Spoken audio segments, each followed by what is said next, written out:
Hey there, guys. It's Tim, and had a message that I wanted to share with you today based on some things that I've been going through lately. And this message is all about listening to your body. Now, when I say that, you might be like, Tim, I don't even really know what that means. Like, how do I listen to my body? It's not like my body speaks to me or says things. It's like, you shouldn't do that anymore. What I mean by that, and some of you already know this, but if you've never really tapped into this, or maybe you've seen the term and you really never knew what it meant, this is, how I interpret listening to your body and how it's worked for me over the years.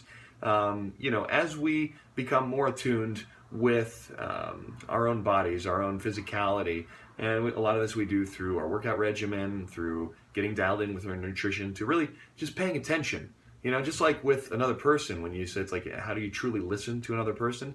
It's just paying attention. It's just giving that person your time and attention, and not being stuck up here with all the thoughts and responsibilities and things that you have going on, but just giving your attention completely over to the other person. You can do the same thing with your body. You can go inward with your intention, or attention, either way. And this will give you a better idea of what's really going on in there, because our bodies have an infinite amount of intelligence already built into them. They do millions of these different little reactions throughout the day. They know how to, take food that you eat and break it down and send those nutrients out through your bloodstream, which gives you the energy that you need and all that sort of stuff. And obviously, depending on your nutrition, that's either more energy or maybe not so good things. But our bodies are very adaptable, and they do a lot of stuff without our help. So it's easy to take that for granted and not even think about it a lot of the times, because we've got so many things that we got to do in our lives, and people we got to take care of, and responsibilities. So a lot of times we get disconnected from what that feels like to really be listening to your body. And when you take the time to pay attention to how you feel, like, is your body uncomfortable? How do you feel after you eat this type of meal? Is it good? Is it bad? Those feelings are an indicator of, whether or not that's something that's good for your body. I want to give you an example today, and this is sort of what spurred on this video, is something I went through recently. Those of you who are aware of my story, have followed Team Rev for a while, you know that I ruptured a disc in my low back when I was 27. It's been quite a while ago now. It's almost been about 8-9 years now. So those of you who do math, you probably know how old I am now. But anyways, that being said, it was the first major injury I had ever had. And, I recovered from it. I got back on track with P90X a few years later. And, I've been consistent with, the sort of level of fitness I was used to before that. But I've had some setbacks since then. I haven't had another rupture, but I've had times when I've had another disc bulging out from its normal place. It's given me a lot of pain in my lower back sometimes, where, it's very uncomfortable to sit or even stand and walk. So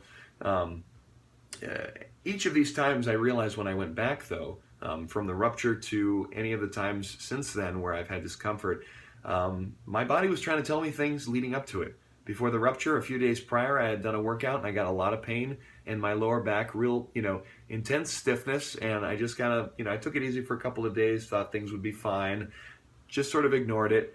And then I went to a picnic in the park, was throwing the football around with some guys, and boom, I ruptured a disc in my lower back.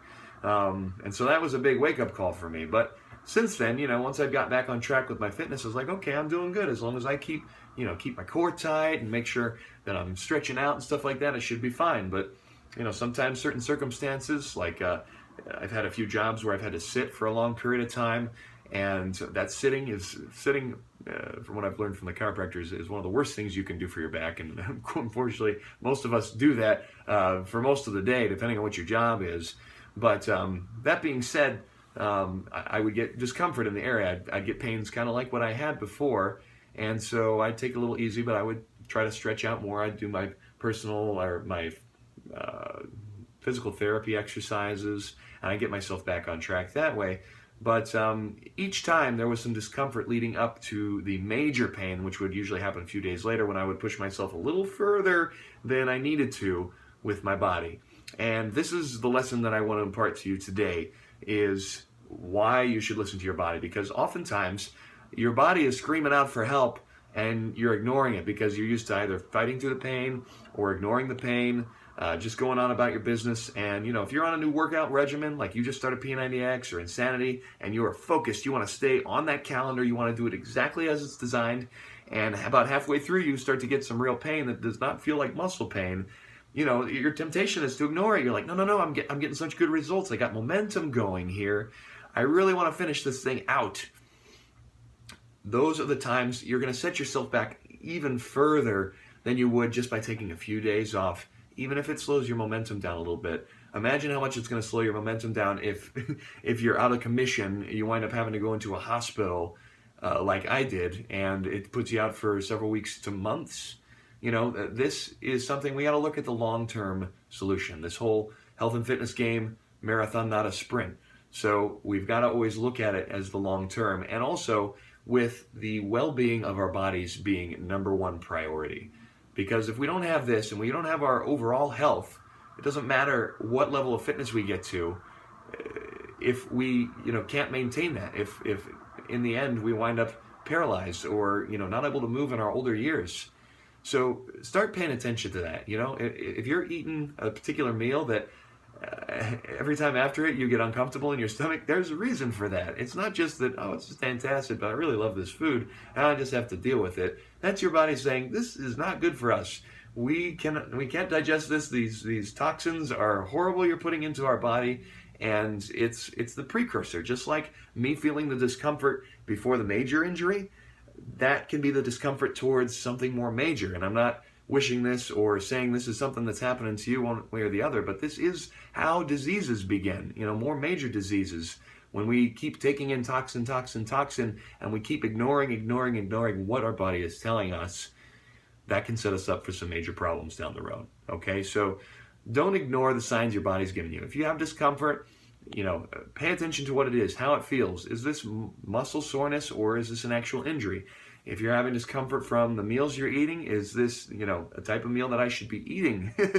Or did I eat too much of it? It's a learning process, but we learn a lot more when we allow our bodies to be the educators rather than, just treating them as a nuisance or something. It's like, just do what I want you to do. Okay? We can't force our bodies to do anything. Our bodies are more intelligent than we'll ever be. So that's my message for today. I hope that resonated with you. If you have questions or comments about it, please post them down below. Thank you so much for watching, and we'll see you on the next one.